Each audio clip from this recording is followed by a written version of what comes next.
Sa gitna ng kalsadang puno ng butas, may batang kumakapit sa guto, may wala ng takas habang sa daer ko nasilid.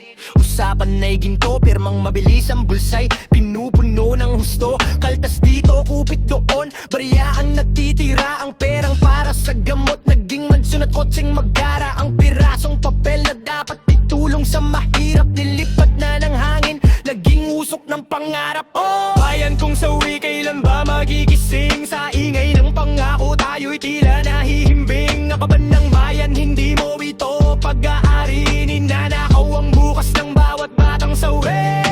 Itigil ang kurakot bago tuluyang gumuho ang dangal ng Pilipino sa sariling dugo. Mas mabilis ang ritmo, tila nagrarap o tumitindi ang galing. Sila'y magaling mangako pagdating ng eleksyon. Ngiting aso, kamay na malambot, punong-puno ng ambisyon.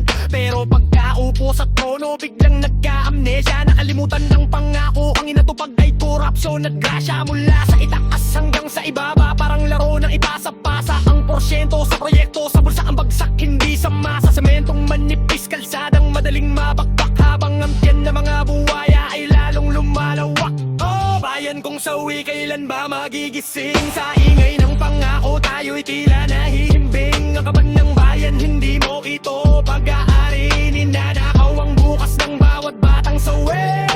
Itigil ang kurakot bago tuluyang gumuho ang dangal ng Pilipino sa sariling dugo.